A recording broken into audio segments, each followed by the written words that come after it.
Woo-hoo-hoo! Welcome to the island. Episode number 4. We're doing it. 4th episode already. Pastor Aaron. I'm Caden. How's it going, Caden? Doing good. Good. How about you? Man, it's warm outside, and I'm enjoying it. Oh, it's so nice. I Absolutely. mean, walking over here today is just gonna walk over in shorts. You should have some nice tropical shorts. Because this is the island where we talk about matters of faith and culture and everything else. Yeah. Now, there's a really interesting connection between Hamas, gangsters, who else? Telephone swindlers, revolutionaries, and us. And that would be social media. Definitely. And that's what we're talking about today. Man, there's Interesting gangsters. There's gangsters online who are like duking it out on Twitter. Yeah, there's some interesting articles out there about that. I don't know why you'd want to, virtual brawl maybe? Maybe that's better than a real brawl, right? Yeah, I guess it would be better than a real brawl. But yeah, that's weird because when you think of gangsters, And you Twitter. think of tough guys. You don't think of guys like sitting there tweeting about how they're going to cap, next time they see you and drive-bys and Their thumbs are just getting raw from how furious they're typing. oh, it was a rough week. Had to go to the ER. Oh, my thumbs, right? Like that's bizarre. Well, I guess it's better than the streets, though. I mean, I'd rather keep that off the streets. I mean, Twitter, that's not what it was designed for, but I guess if it stays out of the communities, and Yeah. it might be better. Yeah, might as well have the hate online, right? Which is all just digital, fake stuff, rather than in the real world.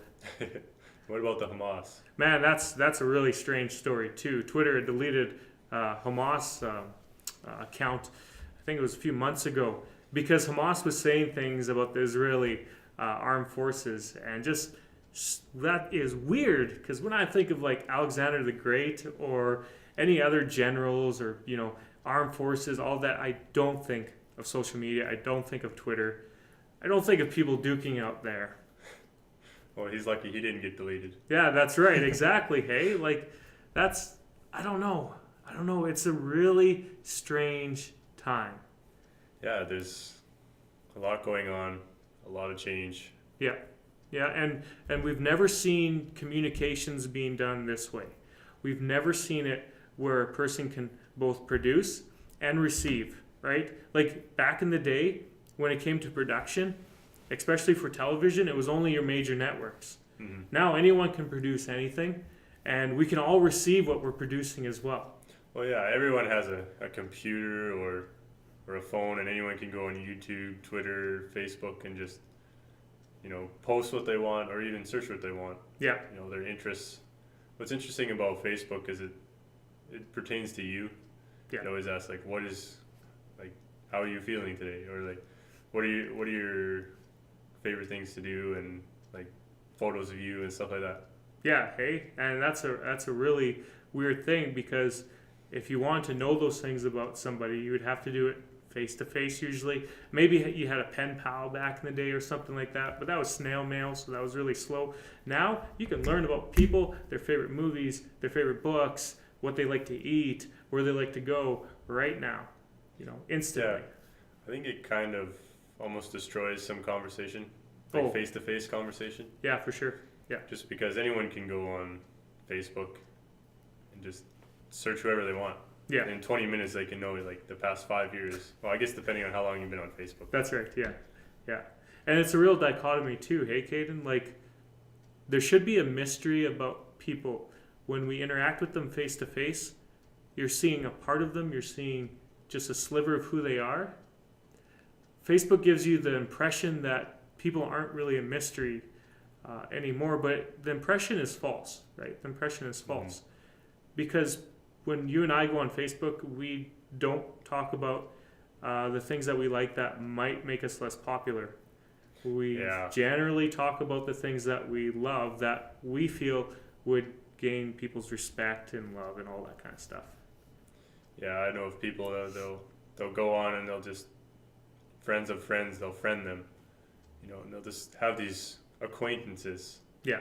and they'll never truly meet them face to face, and you don't really get that, face to face kind of emotions or like personalities.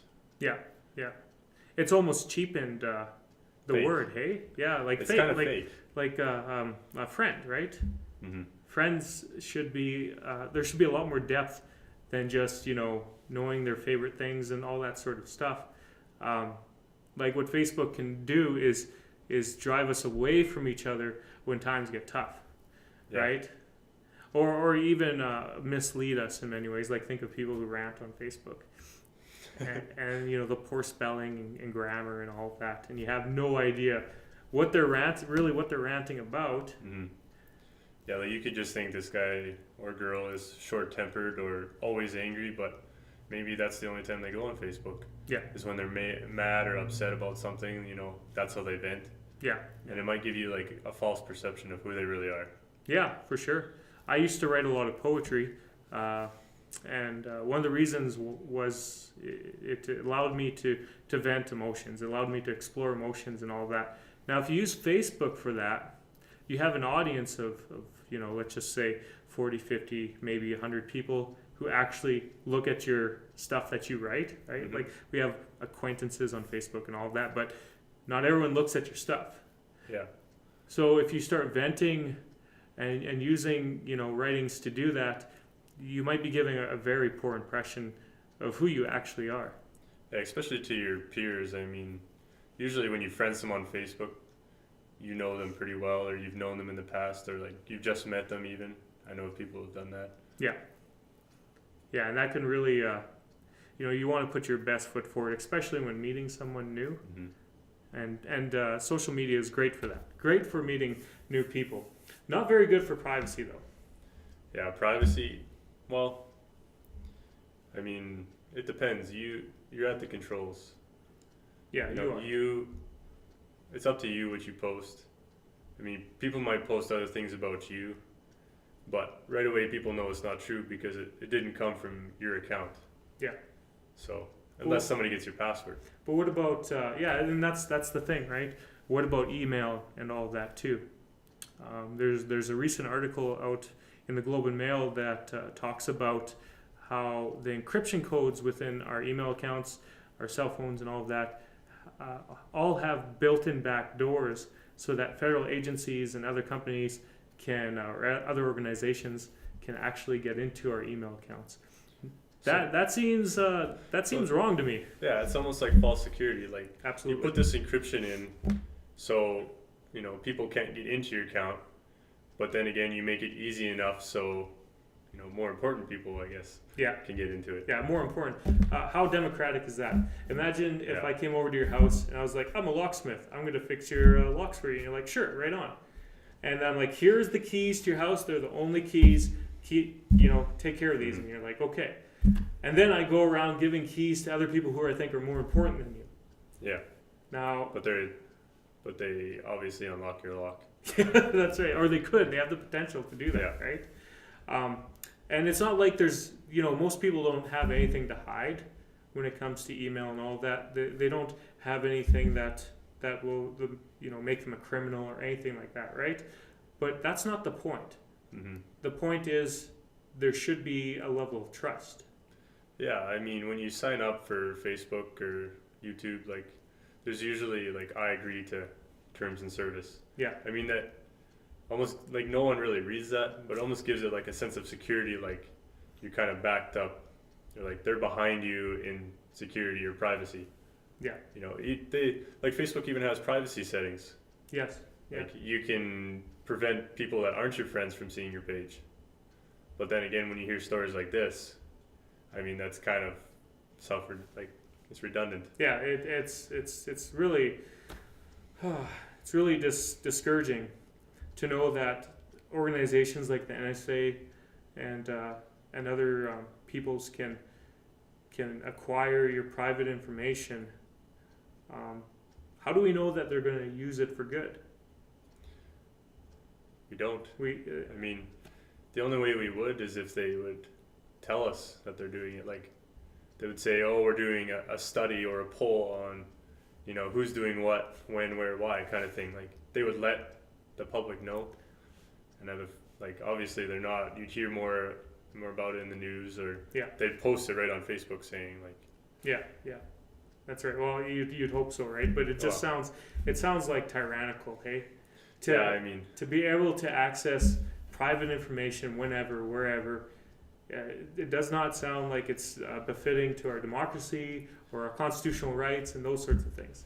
well, yeah, that's the thing about social media. It's evolving so quickly. Yeah. And it's so different from what we're used to, like face to face, and like it's totally new. And I think, you know, people are kind of forgetting that they have rights, or like they're forgetting, you know, that respect, I guess. Yeah, the level of respect. People are even forgetting themselves in it too. Internet addiction has been labeled as a clinical disorder within countries like the United States. I'm not sure if it has been here in Canada. I know China has labeled it as such, and they actually, where did I put that? They actually have internet addiction treatment centers, and there's one in Beijing where they it was established in 2004, and they take teens who are addicted to the internet and they look to deprogram them, right? That's crazy. Yeah, real crazy, hey? Yeah, like I guess it can be addicting though. I mean, I think we're all almost addicted to it in a sense. Like I personally enjoy going on YouTube and like searching up what I enjoy. I think that's a huge part of it, is you can find things or people that. Just a second, just checking. Oh, keep going. Yeah. Oh, sorry, you were saying? What was I saying? Yeah, definitely. People are totally addicted to Facebook and Twitter and all of that, right? I mean, imagine this, for 2 hours without looking at like Facebook statuses and all that sort of stuff. Mm-hmm.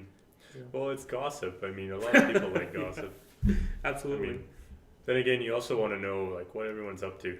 Yeah. I mean, what your friends are up to. Like, you might not be able to, you know, call them up and stuff like that, because they might be busy and you might be busy in like different periods of the day and stuff like that. So if I post a status and then later you can see it, and then you can comment on it, and then later I can go on and comment on it. So, but for the most part, man, at the end of the day, and I think you'll agree with this, no one really cares.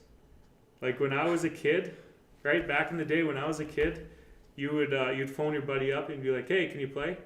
Yeah. And then if they couldn't, they couldn't, and Yeah, you didn't know it what their wasn't the end of status was, right? But it didn't Yeah. really matter either way. Mhm. For sure. This has been leading to a lot of addictions, as we were saying there. Have you read any articles recently on relationships in relation to, you know, social media and all of that sort of stuff? Actually, I have. There's a really interesting blog post by, what was his name? Richard Jones Jr. Okay, yeah. So what did Richard have to say? Well, he had a lot of things to say actually. Like, he was saying how some relationships actually are deteriorating. Like, the connections between people aren't as personal. They're more distant. They're more virtual and fake. Oh, okay. So that's pretty interesting, I think. Yeah, you got that right. I guess a question that we could ask is, why do people want this, right? They're giving up like a good thing of face to face for something that isn't as good. Is it like, it sounds like fast food? Why would I think it's convenience. Like if we look at like good quality food versus fast food, yeah, it's not good for you, and you know, it can be harmful, and they put all this fake stuff, whatever, but it's convenient. I mean, you pay $1.99 for like a double cheeseburger. Now we're talking, yeah. So I mean, it's ready just like that. Like within minutes, you can go to the restaurant and just order it up, and absolutely. So I think that's what Facebook has. You know, like I don't have to, you know, get up, walk over to your house and knock on the door. Yeah, hey, are you busy? Yeah, I'm busy. Okay, and then walk all the way home. Yeah. I can just, you know, Facebook message you, and then whenever you're not busy, you can see it and then, you know, respond to it. So it's like the fast food of relationships. Kind of. You could look at it that way. So maybe like maybe a little bit's okay, like, but relationship fat. Hey, yeah, that's something I hadn't thought about. Or maybe not so much fat, but like if we think more of unhealthy, Hmm. like fast food is unhealthy. Yeah. Is Facebook, Twitter, and that kind of stuff, is that unhealthy for our relationships? Yeah, it probably is. It probably is. You know, Well- well, maybe we shouldn't generalize too much because there's been a lot of good with this Yeah, sort I of mean- technology. You can say that Facebook's bad and you can go on with that. Yeah. But I think there is a lot of positivity. Well, I mean, you can start revolutions Yeah. with Have Twitter you- posts and all that. Yeah, the Tunisian revolution actually. Yeah. There's this guy, he actually set himself on fire in front of a government building. Hmm. And this was because his fruit stand had actually been, well, it wasn't really confiscated, but it was removed per se because he didn't have a permit. And people had actually started I think somebody had taken a picture of it actually, and they posted it on Twitter. And then people were like, this is wrong, this isn't right. Like, you know, somebody on fire, that catches your attention, right? Initially, and then you figure out why this guy would, you know. I mean, there was numerous things before. Yeah. And this was kind of just like the final straw. Oh, okay. Yeah. But it has also been rumored that it had sped it up. So this revolution was only about a 4 or 5 month period, I believe, Oh, if I okay. remember correctly. Hmm. So that's crazy. Like a revolution in 4 to 5 months. You know, some last years, and so Yeah. I mean, if social media can do that, it's definitely a good thing, I think. Yeah. What would the French Revolution been like if Yeah. Twitter and Facebook, and all that would have been around? It'd be interesting. Yeah, a guy really has to wonder about that. Well, like you had said about like the gangsters and stuff like that, like I'd rather them fight virtually. I mean, no one's actually physically harmed. You might be mentally harmed, but physically, like no one's dying or like there's no just total destruction and chaos. Like it's all virtual, which I think is a very positive thing. Except the relational destruction that happens with things like Facebook and Twitter. Yeah. Someone says something, they misinterpret, right? Mhm. Twitter, you only Well- have 140 characters, so what can you can Yeah, easily, you have to not dumb it down, but you have to kind of express yourself less. yes, I think something that Facebook's done though is they've kind of skewed what it means to be friends. oh, absolutely, Because like you can just search up somebody that you've seen, like their name on like, I don't know, an advertisement, and you can search in their name and request them like to be a friend. Like you don't even know them, you've never talked to them, you never said a word to them. yeah, Actually, what's crazy is those relationships that like people meet online, like what are they called, Christian Mingle and like stuff like that, where you meet online. Like I think that's crazy. Like 1 in 4 relationships now begin online. Like that's crazy. yeah. That's Like that's bizarre compared to what was it 10 years ago? The numbers would have been a lot less. yeah, for sure. So things are definitely speeding up in that regards. Going back to the privacy issue, though, I had one thing sort of to ask. It seems like Twitter, Facebook, all the social media things are asking for our private information, right? Email, even our phones are asking for our private information, and we're just readily giving it out, even Yeah. though we know there's a huge potential for people to use it in very harmful ways. Well, do we though? Like, they claim that this is supposed to be private and we're going to keep it confidential. And like, even when you're first signing up, like if you look at, it'll ask like, what is your maiden name, or what was your first pet? Well, who was your first teacher or something like that? Yeah. Like that's all personal information that, I mean, a lot of people wouldn't even know about you. Yes. But they're asking it about you. Like, there has to be that sense of like privacy and trust kind of thing. Like, Yeah, for sure. The question I guess I have is why are we so readily giving it up, so easily handing it over? yeah, where's that trust coming from? Yeah, absolutely. Is it because relationally we're a broken people, right? I'm thinking here in Western Canada, you can have someone grow up in a town, and then by the time they're in their 20s, they've moved and settled, 800 kilometers away in another town or city, be totally distant from their family and friends and everything that they've known. Yeah. Right? And then in another 10 years be in a totally different area as well. Mhm. Again, distant from the past 10 years and the past 20 years from there, right? Are we just maybe moving too much? Maybe we have no more sense of community. Is that maybe one of the reasons why we're seeing this sort of technology? It could definitely be, but it could also be peer pressure. Oh, I okay. mean, if you look at like people, they'll just say, you know, do you have Facebook? Do you have Twitter? Like, or why don't you have Twitter? Why don't you have Facebook? Or like, all my friends have Facebook. Why don't you? Kind of thing. So it's like almost like they're almost pressured into it. Yes. It's like, oh well, everyone else has Facebook. I might as well have Facebook just to stay in the loop. Yeah, to stay in Kinda the thing. loop. That's the thing. You know. And but how healthy is that loop, right? Yeah. Like we don't ask questions. How healthy is it for my mental health, my spiritual health, right? Like how often do we forsake praying or reading God's word or any of those sorts of things, and instead spend hours and hours looking at, you know, cat pictures. Yeah. And there's nothing wrong with these cat pictures, but I think When- we're getting our priorities mixed up there a little bit for sure. yeah. Well, it's just too much fast food relationship, right? It's just fast. We're getting fat. We're unhealthy. Right? Mm-hmm. Well, I think we're going to be doing an experiment over the next week. Katie and I have decided not to go on Facebook for a whole week. So we'd love if you joined with us. We're going to then talk about our experience next week as well at the island here. I'm Pastor Aaron, And I'm Caden. and thanks for tuning in.